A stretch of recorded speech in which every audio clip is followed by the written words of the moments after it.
Oke lah. Assalamualaikum warahmatullahi wabarakatuh. Waalaikumsalam warahmatullahi wabarakatuh. Selamat malam Bapak Ibu semuanya. Pada kesempatan ini, hari ini kita akan mulai lagi presentasi untuk kegiatan kita.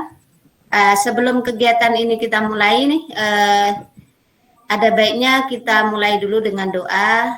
Insya Allah doa ini nanti kami mintakan kepada Bapak Sawirman. Kepada Bapak kami persilahkan. Bismillahirrahmanirrahim. Assalamualaikum warahmatullahi wabarakatuh. Waalaikumsalam Baiklah kita sejenak bertepakut. Assalamualaikum warahmatullahi wabarakatuh, Bapak Ibu semua. Pada kesempatan ini sebelum kita memulai kegiatannya untuk simulasi ini, yang pertama kita minta doa kepada Allah SWT bahwa kegiatan ini bisa berlangsung dengan lancar, kemudian diridhai Allah SWT. Kemudian kita semua dalam keadaan sehat walafiat. Untuk itu kita berdoa. Mulai.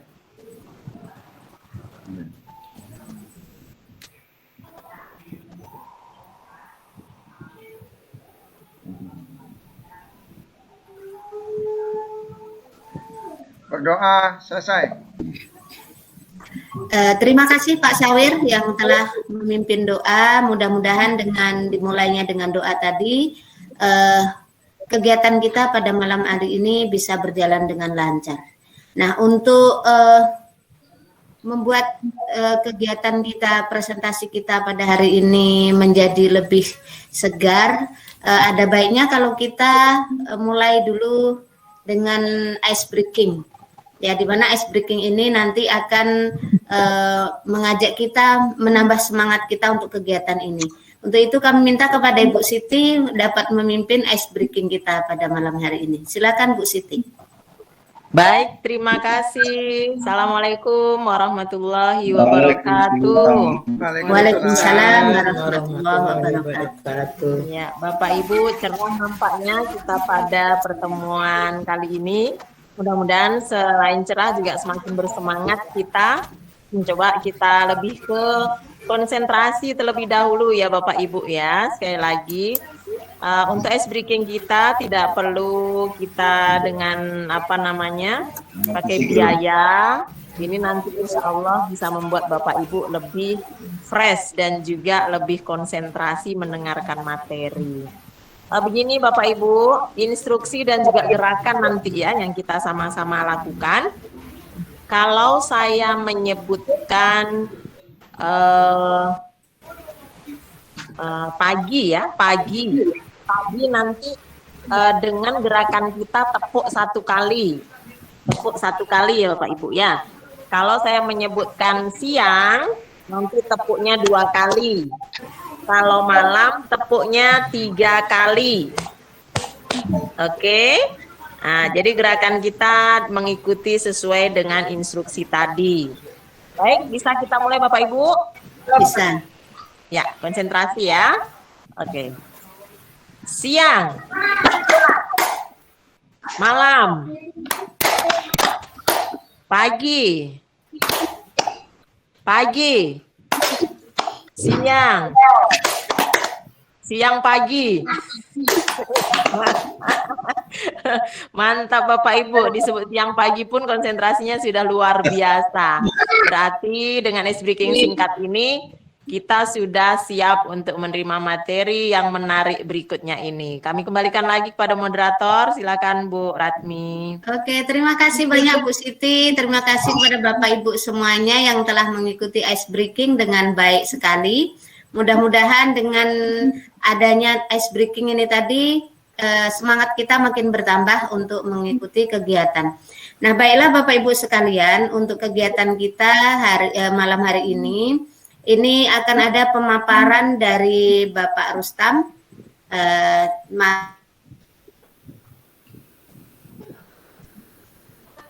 Ada suara. Untuk memaparkan, kemudian nanti akan kita diskusikan bersama. Silakan Pak Rustam. Assalamualaikum warahmatullahi wabarakatuh.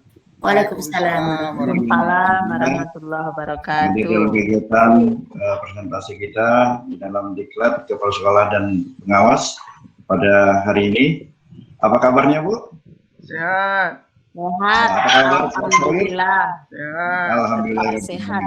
Baik, Bapak Ibu, tidak memperpanjang mukadimah lagi, maka akan saya paparkan materi pada hari ini yang berhubungan dengan kurikulum operasional satuan pendidikan atau yang kita singkat dengan KOSP, untuk hal yang baru di kurikulum sekolah penggerak ini.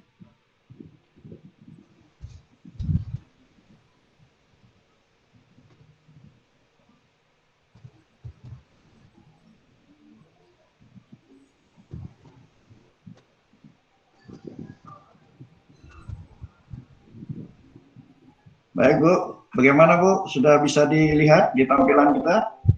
Sudah. Oke. Baik, Bapak Ibu yang berbahagia, sebelum kita lanjutkan kegiatan pada hari ini, mungkin ada beberapa hal yang perlu kita cermati yang berkenaan dengan kurikulum operasional di satuan pendidikan ini. Baik, di dalam kegiatan pada hari ini ada perlu kita kaji. Yang pertama sekali adalah pembukaan. Kemudian mari selamat datang kepada Bapak Ibu, ya kan? Kemudian setiap kegiatan yang kita lakukan pada hari ini, ya mungkin ada beberapa tujuan nanti di akhir sesi. Yang pertama, peserta mampu mengetahui prinsip dari pengembangan kurikulum operasional di satuan pendidikan. Yang ini merupakan tadi adalah lanjutan daripada yang disampaikan oleh narasumber kita yang terdahulu, Ibu Fitriani. Kemudian nantinya setelah selesai itu kita juga akan melaksanakan pemaparan dari Ibu, ya, Ibu Suratmi nantinya yang berhubungan dengan komponen kurikulum operasional di satuan pendidikan. Kemudian Bapak Ibu, agenda kita pada hari ini juga nanti akan ada kegiatan-kegiatan berupa diskusi kelompok, kemudian mempresentasikan kelompok, kemudian nantinya ada umpan balik yang merupakan suatu pembelajaran untuk orang dewasa. Terus, seperti biasa kita sudah mempunyai kesepakatan dan komitmen bersama. Yang pertama menghargai sesama peserta dan fasilitator, kemudian berbicara semua mendengarkan, kemudian tepat waktu, berpartisipasi yang aktif, dan fokus pada sisi pembelajaran. Itulah merupakan konsep kita bersama sebagai bentuk kesepakatan kita. Bagaimana Bapak Ibu? Setuju? Iya. Setuju Bapak Ibu? Setuju. Oke. Oke. Iya. Selanjutnya akan kita paparkan bagaimana sebenarnya konsep-konsep daripada dalam sisi dari kurikulum kita. Mulai kita kaji pertama sekali adalah mengenai kerangka kurikulum kita. Karena bagaimanapun juga dalam satu sisi nantinya di dalam sekolah penggerak kita itu kita akan menjumpai bagaimana sebetulnya kurikulum yang akan kita buat, yang akan kita laksanakan di dalam satuan pendidikan terutama di sekolah penggerak kita ini, yaitu prinsip pengembangan kurikulum. Ya mungkin kajian pertama adalah bagaimana kerangka dasar daripada kurikulum, kemudian yang kedua profil dari pelajar Pancasila atau P3, kemudian yang ketiga adalah struktur kurikulum, yang keempat adalah prinsip pembelajaran dan asesmen. Kemudian juga kurikulum kita harapkan meneruskan daripada dari proses peningkatan pembelajaran itu. Yang pertama sekali yang baru kita kaji adalah bagaimana sebenarnya pembelajaran itu berbasis kompetensi. Kemudian yang kedua, pembelajaran bersifat fleksibel. Yang ketiga, adanya karakter Pancasila. Dan yang keempat, penguatan literasi dan juga numerasi. Baik, untuk pada hari ini kita akan memulai dari apa dari dalam rangka daripada kurikulum kita. Yang sekali adalah bagaimana kurikulum yang akan kita lakukan. Kemudian yang kedua, komponen apa saja yang akan kita masukkan ke dalam kurikulum satuan pendidikan kita ini atau KSOP. Baik Bapak Ibu, kita akan kaji dulu yang pertama sekali, apa sebenarnya prinsip daripada pengembangan kurikulum itu. Yang pertama adalah bertujuan membantu proses pemikiran, Bu. Artinya apa kira-kira yang akan dimasukkan dalam kurikulum operasional satuan pendidikan tersebut. Jadi sebenarnya dari sisi satuan pendidikan, dia memiliki kebebasan bagaimana mengembangkan dengan cara lain, tetapi tetap selaras, tidak akan menyimpang dari tujuan utama daripada kurikulum operasional sekolah kita ini. Kemudian juga kurikulum itu merupakan suatu perangkat rencana dan pengaturan. Di dalamnya nanti akan berisi tujuan, isi bahan pelajaran, dan cara yang digunakan sebagai pedoman penyelenggaraan pelajaran yang akan dicapai dari tujuan pendidikan menurut Undang-Undang Sistem Pendidikan Nasional tahun 2003. Baik Bapak Ibu yang berbahagia, dalam kesempatan ini kita akan memulai kira-kira apa saja prinsip untuk pengembangan kurikulum operasional di satuan pendidikan itu. Yang pertama adalah berpusat kepada peserta didik. Nah, karena memang dalam kurikulum operasional satuan pendidikan untuk sekolah penggerak ini memang kunci utamanya bagaimana mewujudkan profil pelajar Pancasila. Jadi selama ini mungkin kita banyak berpusat kepada guru, tidak memperhatikan bagaimana karakteristik siswa, maka di dalam pengembangan kurikulum ini nantinya prinsip yang paling utama sekali adalah berpusat pada peserta didik. Ya, baik itu memenuhi potensinya, baik kebutuhan perkembangannya, tahap belajarnya, atau kepentingan pendidikan atau kepentingan peserta didik yang termaksud di dalam profil pelajar Pancasila sebagai bentuk rujukannya. Kemudian yang kedua adalah kontekstual. Artinya di sini menunjukkan kekhasan dan kesesuaian dengan karakter satuan pendidikan. Baik mungkin di situ nanti ada muncul bagaimana kearifan lokal akan kita laksanakan. Mungkin dari sisi nantinya kegiatan ekstrakurikuler juga akan mengarah kepada kekhasan daripada satuan pendidikan itu. Kemudian sosial budaya, lingkungan, serta dunia kerja dengan industri yang nantinya juga akan berhubungan dengan dunia usaha. Kemudian yang ketiga adalah esensial. Nah, esensial di sini artinya bahwa cakupan di dalam kurikulum itu tidak bersifat umum, tetapi sifatnya khusus. Artinya tidak perlu mengulang-ulang hal yang lain, ya, artinya yang membuat dia retorikanya lebih banyak. Artinya unsurnya itu yang unsur yang penting yang dibutuhkan oleh para pemegang kepentingan tentang kurikulum yang digunakan di satuan pendidikan. Jadi harus kita mungkin bahasanya lugas kan mudah dipahami. Nah, ini mungkin peran dari kita semua nantinya bagaimana membuat kata-kata operasional, kemudian redaksinya sehingga menjadikan bahwa kurikulum operasional satuan pendidikan ini menjadi lebih esensial lagi. Yang mungkin di dalamnya ada capaian pembelajarannya, kemudian strukturnya, kemudian dokumen kurikulumnya juga harus betul-betul esensial dan berpusat, tidak bersifat umum. Kemudian yang keempat adalah melibatkan berbagai pemangku kepentingan. Nah, pengembangan kurikulum satuan pendidikan ini memang pemegang pemangku kepentingan ini sangat berperan sekali karena melibatkan komite satuan pendidikan, kemudian pemangku kepentingan yang lain, orang tua, kemudian organisasi dan beberapa sentra industri dan dunia kerja, khususnya juga untuk tingkat SMA. Dan untuk tingkat SMA juga mungkin nantinya bisa masuk ke dalam vokasi, ya kan, karena memang di dalam aturannya kan ada program IPA, ada program IPS, ada program bahasa dan budaya, kemudian ada program vokasi nantinya. Dari situ nanti mungkin banyak kepentingan yang memang dari kurikulum itu untuk kepentingan stakeholder tersebut. Nah, itulah beberapa prinsip daripada bagaimana pengembangan daripada kurikulum operasional satuan pendidikan. Baik Bapak Ibu, itulah mungkin yang bisa kita sampaikan pada materi kita ini, karena nanti akan kita lanjutkan lagi pada materi berikutnya berkenaan dengan materi komponen di dalam kurikulum satuan pendidikan. Baik Bapak Ibu, terima kasih atas perhatiannya. Kami kembalikan lagi kepada narasumber dari kita kembalikan lagi kepada moderator. Baiklah, terima kasih Pak Rustam yang telah memaparkan materi untuk kita semuanya dengan sangat jelas sekali. Namun walaupun jelas tentu kan bagi kita berbeda-beda pemahamannya, mungkin di antara kita, di antara Bapak Ibu.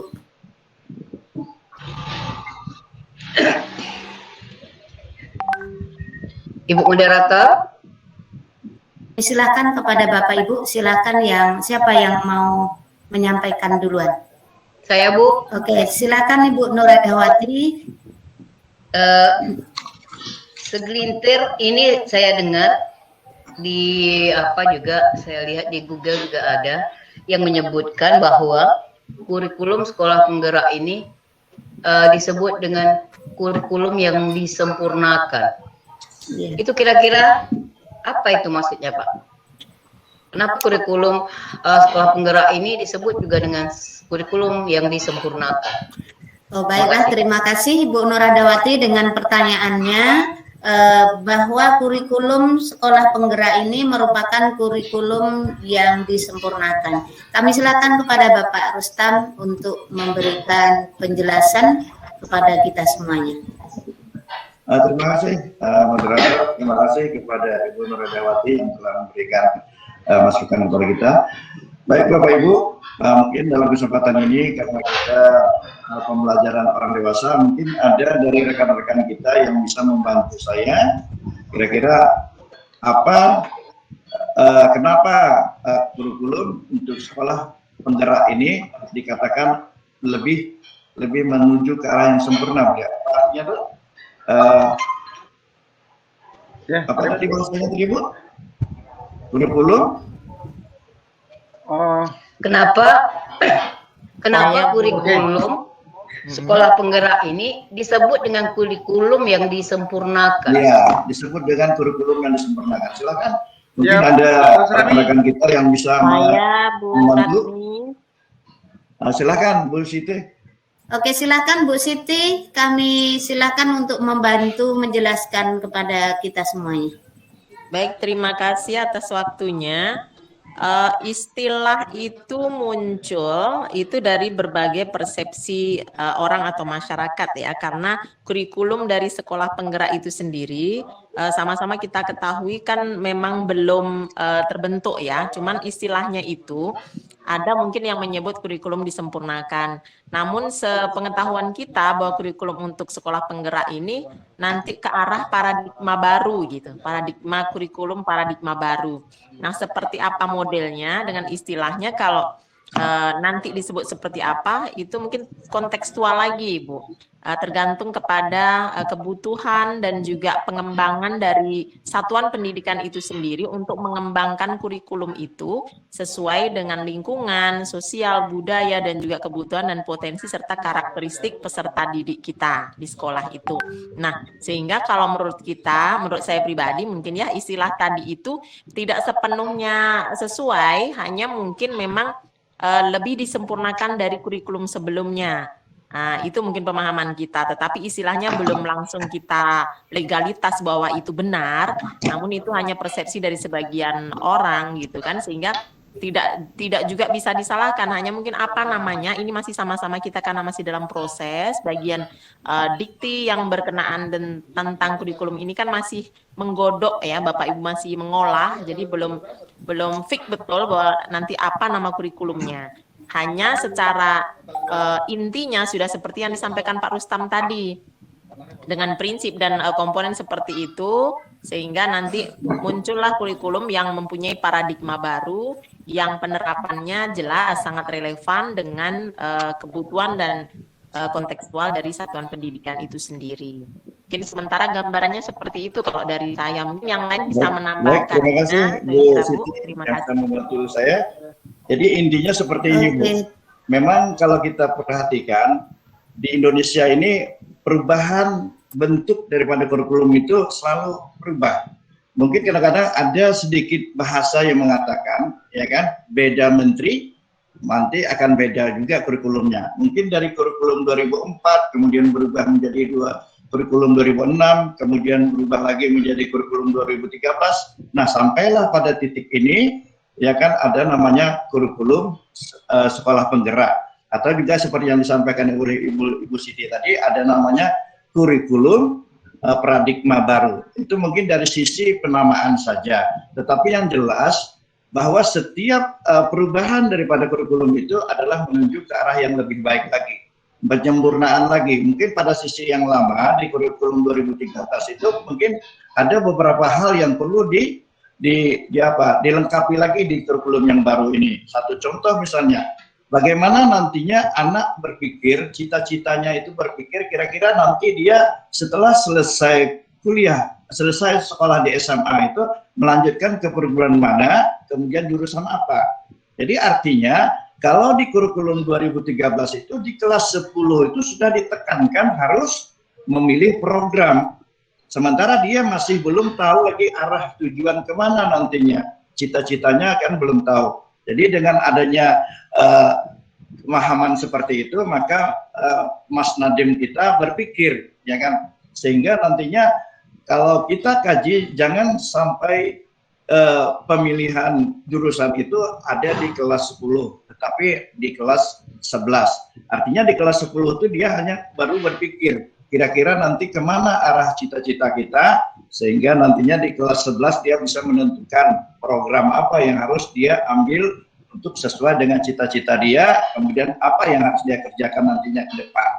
Nah, jadi salah satu keunggulannya yang pertama adalah siswa itu memilih programnya di kelas 11. Kemudian yang kedua lagi, penekanan daripada karakteristik daripada siswa atau peserta didik. Artinya kita sekarang bersepakat bahwa di kurikulum baru ini kita menekankan bagaimana kebutuhan dari peserta didik, kemudian bagaimana dari potensi peserta didik itu. Jadi itulah salah satunya kenapa dikatakan bahwa kurikulum satuan pendidikan untuk sekolah penggerak itu adalah merupakan kesempurnaan daripada kurikulum yang sebelumnya. Demikian Bu Eda. Baiklah, terima kasih Pak Rustam yang telah dengan gamblang sekali menjelaskan kepada kita tentang perubahan kurikulum yang terjadi di dunia pendidikan kita. Baiklah Bapak Ibu, karena waktu yang sudah kita sepakati tadi sudah habis, mungkin untuk presentasi atau untuk kegiatan kita malam hari ini kita cukupkan sekian dulu.